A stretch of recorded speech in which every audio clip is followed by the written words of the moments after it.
Olá, boa noite, sejam todos bem-vindos à nossa série de resenhas a respeito dos diálogos de Sócrates com os filósofos modernos. Lembrando que não se trata de um diálogo geral entre Sócrates e os filósofos modernos, e sim de uma espécie de inquirição de Sócrates aos filósofos modernos com relação às suas obras principais. Vamos falar do primeiro, que é Sócrates encontra Maquiavel. Em Sócrates encontra Maquiavel, qual será o objeto do diálogo? O objeto do diálogo, evidentemente, é o Príncipe. O Príncipe é uma obra muito curta de Maquiavel e é considerada, digamos assim, o paradigma da filosofia política moderna, porque Maquiavel seria um realista, aquele que parte de uma ética normativa, não de uma ética normativa, mas de uma ética que corresponda, que parta do princípio do que o homem é, não do que o homem deveria ser. Vamos evitar jargão filosófico. Tá? Você tem duas maneiras de pensar o comportamento. Você pode analisar como o homem é e entender que para que ele se aprimore, ele precisa ter parâmetro, ou você pode simplesmente descrever o homem no seu comportamento corriqueiro, evitando estabelecer um parâmetro de aperfeiçoamento com base num grau de perfeição possível. Maquiavel, ele faz a opção de simplesmente descrever, dizer ele como o homem é, e com base no que o homem seria, ele estabelece no Príncipe uma série de regras que determinariam o tipo de política mais efetiva para que um governante conservasse um Estado, certo? O Maquiavel tem duas obras principais e o que é genial no diálogo do Crift é que, embora Sócrates vá interrogar Maquiavel sobre os princípios defendidos no livrinho O Príncipe, evidentemente uma obra maior de Maquiavel, ela é pressuposta nesse diálogo.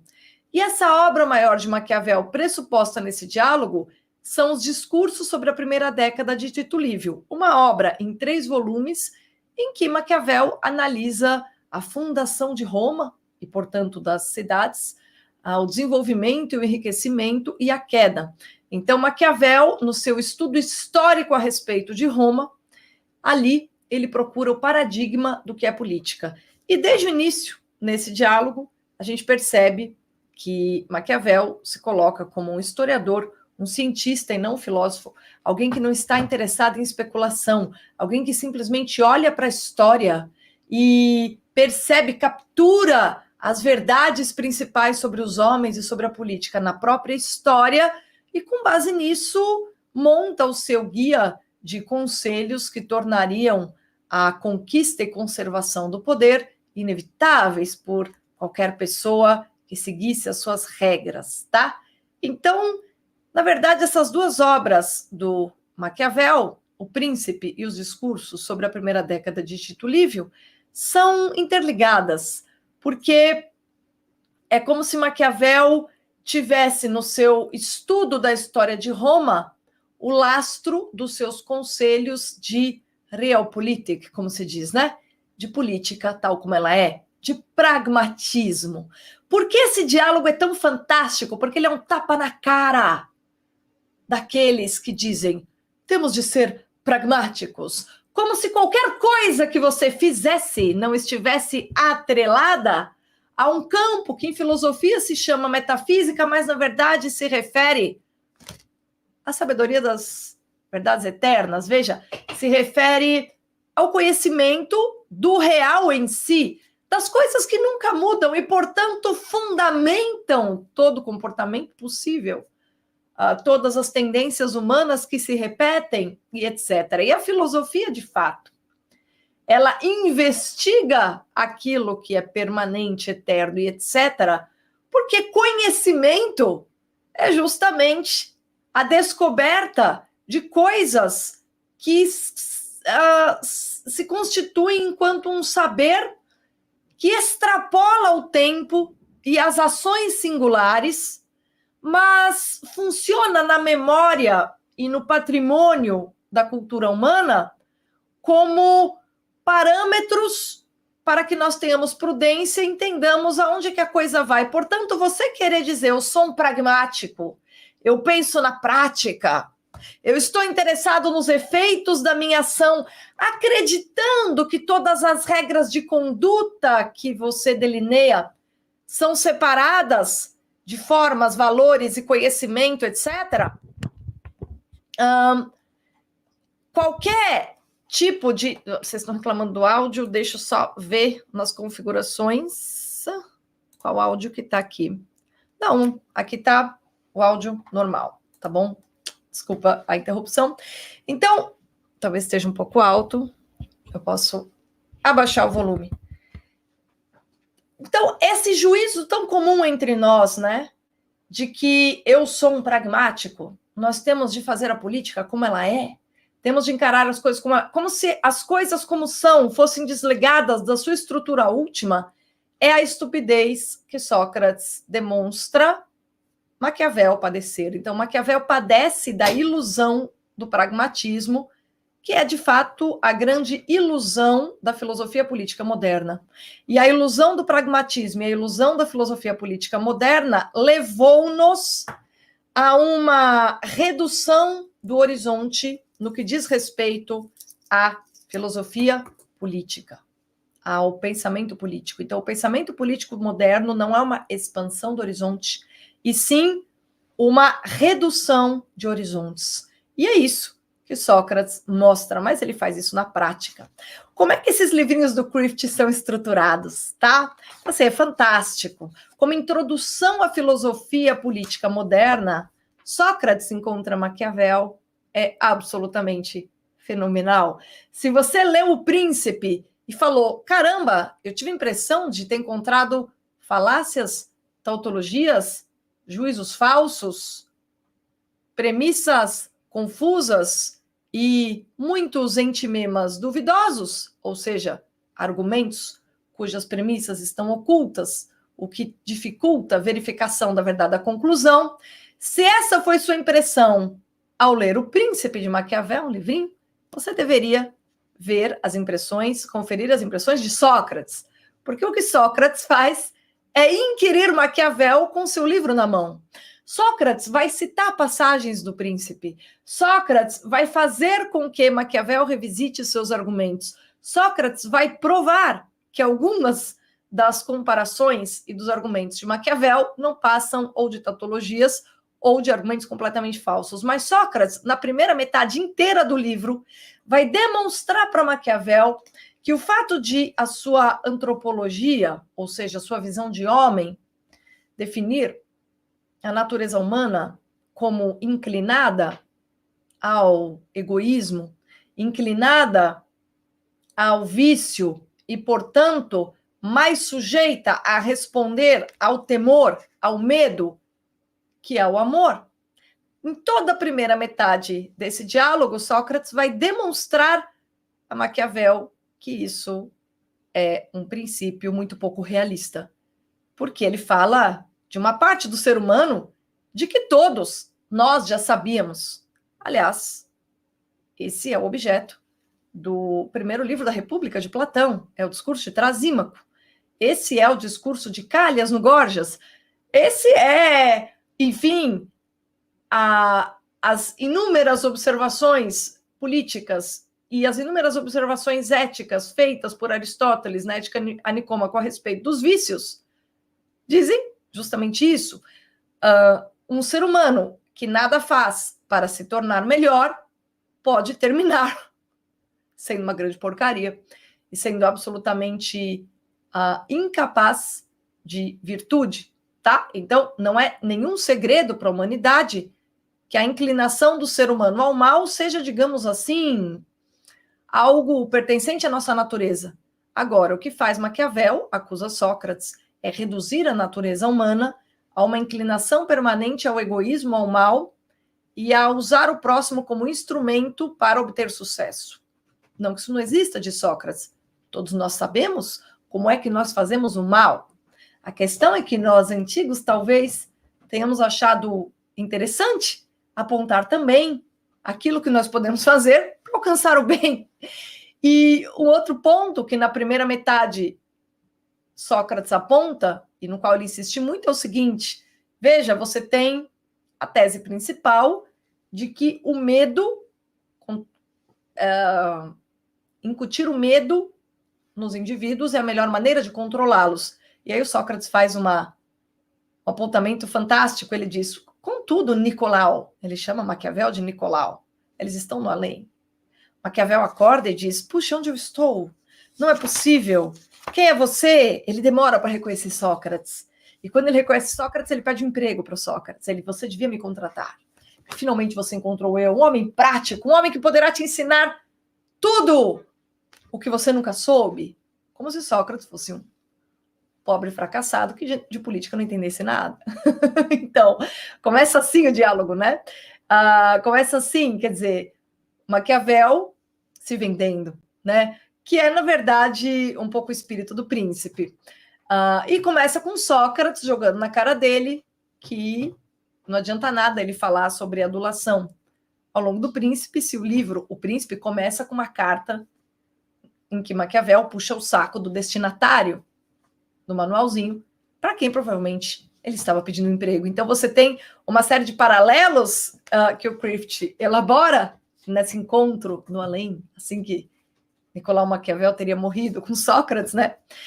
Só que Sócrates dispõe do conhecimento de tempos posteriores ao Maquiavel, tá? O que é engraçado é que são sempre encontros no além, mas Sócrates, aqueles que chegaram lá no além, todos os modernos com quem Sócrates vai conversar, eles acabaram de chegar lá.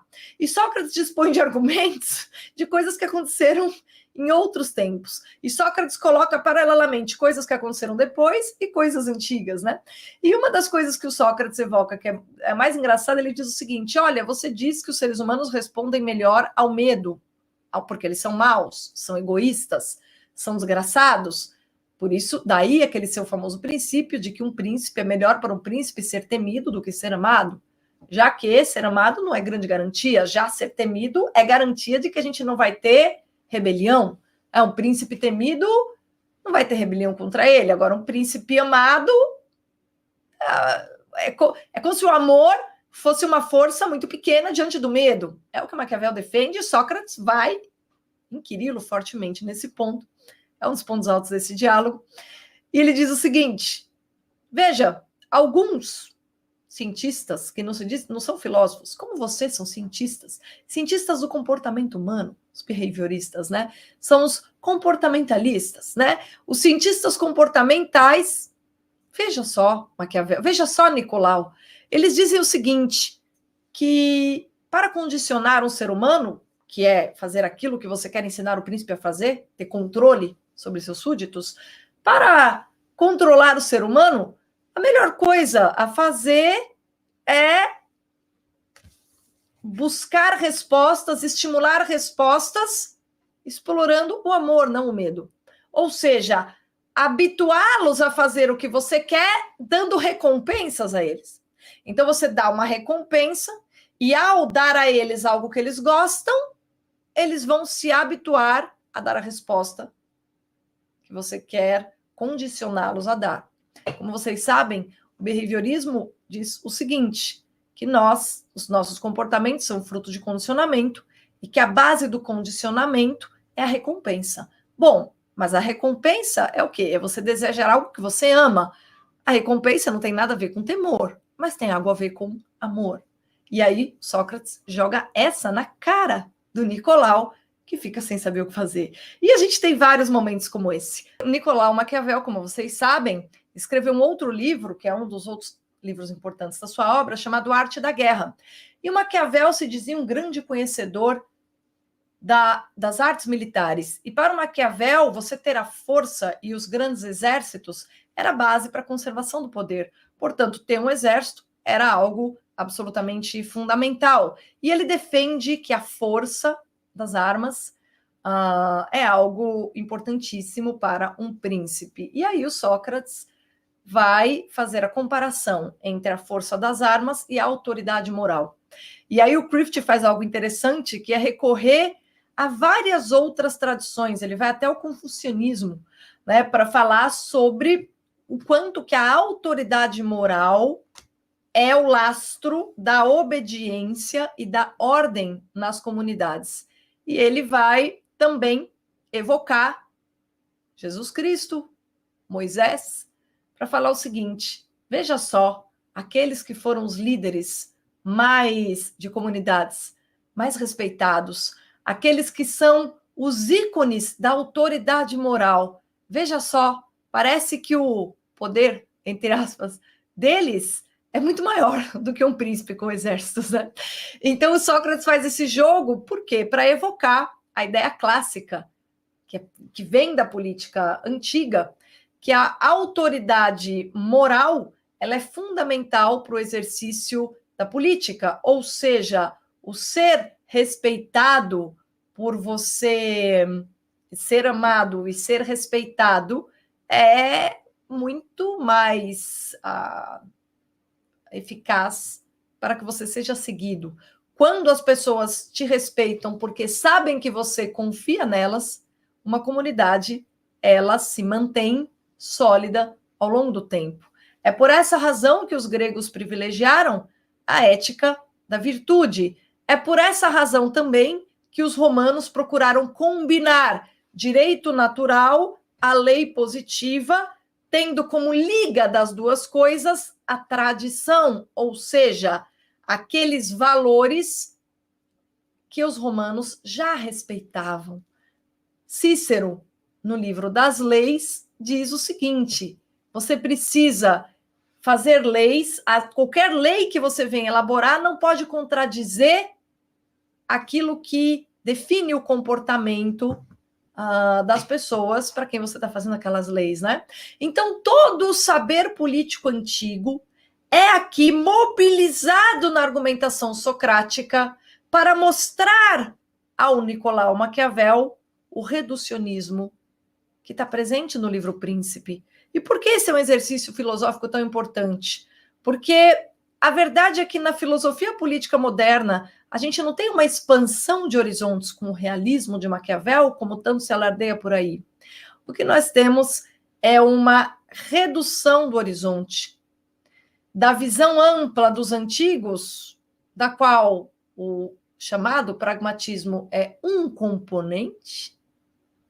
Nós temos a identificação entre ciência política e pragmatismo, como se o melhor político fosse aquele que repetisse as coisas que funcionam, tendo como finalidade conquista e conservação do poder. E isso, na verdade, é um instrumento muito frágil. A razão pela qual, do século XVII até hoje, nós vivemos numa instabilidade permanente e sempre precisamos criar novos expedientes para que nós não explodamos uns aos outros, se deve justamente ao fato de a nossa mentalidade política ser tributária de Maquiavel. E aí, uma última nota, porque eu não quero dar spoilers, sobre esse livro, que você precisa ler.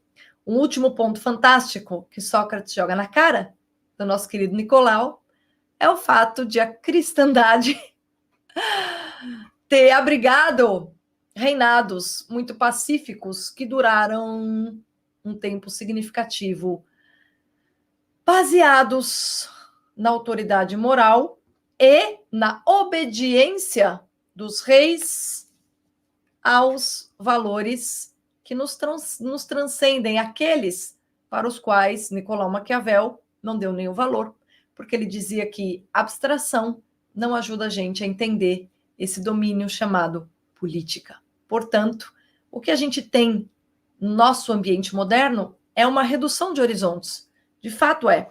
E é isso que é demonstrado nesse diálogo excepcional, tá? Lembrando que eu vou fazer um comentário a respeito de cada livro, sublinhando o que me parece mais significativo, mas é difícil. Aqui foi difícil escolher. Ele é um diálogo curto em que Sócrates começa falando do primeiro princípio do príncipe, passa pelo conhecimento do bem e do mal, pelo relativismo, pelas reflexões sobre armas e leis e depois amor e medo, né? Esse armas e leis também é uma alusão a isso que eu falei, né? O que funciona mais? Você estabelecer leis ancoradas nos laços comunitários ou você forçar as pessoas por exércitos, né? A diplomacia e o convencimento e o acordo são mais fortes para manter um Estado existindo, ou seja, para conservá-lo, ou necessariamente as armas, né? Depois a gente tem um capítulo Amor e Medo, antinomia que eu explorei aqui. Depois a gente tem ainda a Ética de Maquiavel e o Sócrates ousa falar: Maquiavel, eu vou provar para você, essa parte é demais, eu vou provar para você que tem uma metafísica por trás disso que você chama de princípios extraídos da realidade mesma. Eu vou provar para você que é impossível pensar sem metafísica. E Sócrates não diz isso, mas, na verdade, o que Sócrates mostra é que a metafísica da qual parte o Maquiavel é muito ruim, muito fraca, e que reduz os nossos horizontes. Depois, lógica de Maquiavel, vida de Maquiavel e a fórmula do sucesso, que é a cereja do bolo, que é o último capítulo. E não vou tirar o seu prazer de ler esse belo e pequeno livro, tá bom? Sócrates encontra Maquiavel, portanto, é uma aula muito sintética a respeito das diferenças fundamentais entre o horizonte da filosofia política e da ciência política na antiguidade e na chamada era medieval, então antiguidade, filosofia cristã, em contraposição com o que a gente chama de filosofia moderna, tá? Ainda que o príncipe seja considerado a fundação do pensamento político moderno, evidentemente, porque Maquiavel não tem um pensamento tão estruturado assim, será necessário nós esperarmos Hobbes com o Leviatã para termos algo um pouco mais sistemático. Então, sob a mesma inspiração de Maquiavel e baseado em princípios semelhantes, ele vai fazer algo logicamente mais rigoroso, porque, como vocês vão observar nesse diálogo, algo de que Sócrates explora muito são as inconsistências lógicas da argumentação de Maquiavel.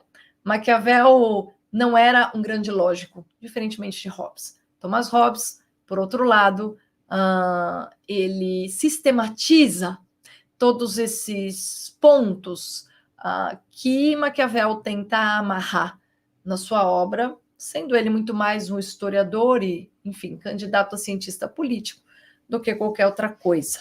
Certo? Bem, segunda-feira que vem, eu vou comentar para vocês a conversa entre Sócrates e Descartes. Essa coleção, em Sócrates encontra Maquiavel, a gente tem o encontro da mentalidade política da filosofia perene com a mentalidade política da filosofia moderna. Em Sócrates encontra Descartes, a gente tem o encontro dos, digamos assim, do rigor metafísico da filosofia perene com a metafísica moderna. O livro vai muito além disso, mas esse é o ponto que eu considero mais importante. Em Sócrates encontra Hume, nós temos um confronto entre o ceticismo sincero e o ceticismo como etapa fundamental de qualquer pensamento, que é próprio da filosofia, e o empirismo levado às últimas consequências por Hume, que, de fato, desemboca num ceticismo tipo beco sem saída. Uma coisa é você manter-se em dúvida, dar o benefício da dúvida a qualquer doutrina que te pareça muito efetiva. Outra coisa é você chegar à conclusão de que nós não podemos falar sobre muitas das coisas que são as coisas mais importantes para nós. É esse tipo de conclusão que Hume chega. Depois, Sócrates vai encontrar Kant. Esse aqui acho que é um dos melhores, tá? O pai da filosofia interroga seu mais influente filho moderno. Aqui, em Sócrates encontra Kant Kant foi aquele que tentou criar um acordo entre Descartes e Hume. Então, tudo que é explorado nesses dois livros, a gente vai ver qual foi a solução que Kant encontrou para os becos sem saídas aos quais Descartes, por um lado, nos levou e Hume, por outro lado, nos levou. O ícone empirista, o ícone racionalista, que vão tentar ser... E todos os problemas que o racionalismo puro e o empirismo ao extremo conduzem, todos os problemas a que essas duas tendências conduzem, é o que Kant vai tentar conciliar e resolver na crítica da razão pura. Por isso a ordem dos meus vídeos vai seguir a ordem do próprio desenvolvimento dos problemas, tal como acontecem na filosofia moderna. Depois nós temos ainda algo que é tão divertido quanto Sócrates encontra Maquiavel, que é o Sócrates encontra Marx. Esse é um dos mais divertidos da coleção, admito. E por último, o filósofo que eu mais detesto, o sujeito que eu mais odeio, o filósofo que eu sou incapaz de entender, o único filósofo sobre o qual eu nunca, jamais, em tempo algum, farei nenhum curso, Sócrates encontra Sartre. O pai da filosofia interroga o pai do existencialismo. O existencialismo de Sartre é a coisa mais deprimente que já foi pensada, tá? O existencialismo de Sartre é algo desumanizante. Então é por isso que eu não gosto muito dele, mas vamos examinar todos esses diálogos, porque esses são os filósofos da modernidade filosófica. Ah, mas a filosofia moderna não vai até Kant, depois não é contemporânea? O que a gente chama de filosofia contemporânea são os desdobramentos extremados da filosofia moderna, ou seja, todos os problemas que a filosofia moderna cria, a filosofia contemporânea vai tentar resolver de forma que uma extensão da outra. Por isso que a gente pode chamar os filósofos modernos de maneira geral. E a verdade é que quanto mais a gente estuda a filosofia perene, mais a gente percebe que, em termos de ética, moral, política, os modernos teriam feito bem em olhar um pouco mais para trás, em vez de tentar superar a tradição. Eles são inovadores, originais e interessantes em muitos tópicos, mas eles erram muito e não têm, como Sócrates, a mesma disposição em admitir a própria ignorância. E é isso que os torna frágeis. Mas Peter Crift resolveu esse assunto, fez com que todos tivessem a chance de reexaminar as filosofias que eles nos propuseram com a ajuda de Sócrates. E Sócrates, pode acreditar, não deixa passar nada. E todos eles vão apanhar bastante pelas ideias que eles incutiram na civilização, para talvez dar uma chance a todos nós, herdeiros dessas ideias, que também nós as reexaminemos no interior da nossa alma. Esse é o propósito dessa coleção, no final das contas. Nos dar uma chance com a ajuda de Sócrates. É isso. Muito obrigada a todos vocês que acompanharam essa transmissão ao vivo. Esses livros podem todos ser adquiridos na minha livraria com um desconto bom. Basta você escrever no campo cupom Sócrates, sem acento e com letra maiúscula, Sócrates 50.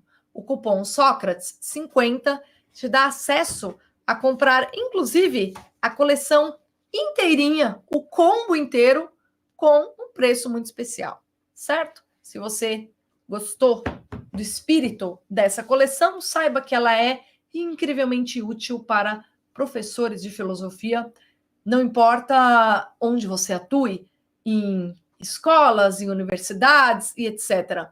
Esses volumes nos provêm um exame muito honesto dos filósofos modernos. Aquele sobre Kant contém algumas das imagens mais bem pensadas para explicar as partes difíceis da crítica da razão pura, que ocupa o primeiro terço do livro.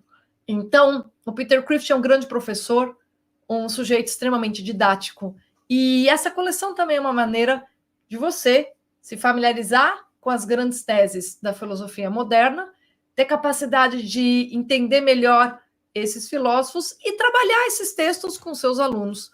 Os meus alunos de filosofia moderna do ano que vem se deram bem, porque agora todos os nossos seminários serão baseados nesses livrinhos e eles vão se divertir muito.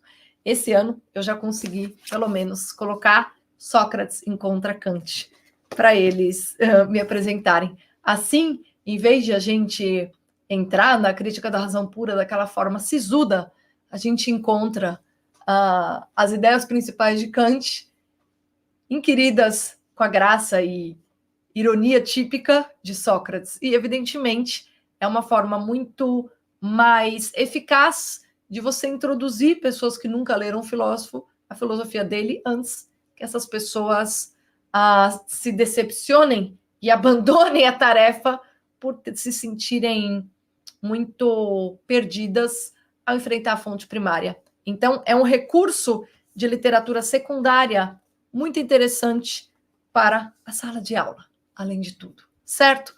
Por isso que eu vou divulgar um por um e vou mostrar para você, leitor, de maneira geral, estudante, se você é estudante de filosofia, meu Deus, é compra para ontem. Isso aqui vai te ajudar em toda a sua formação.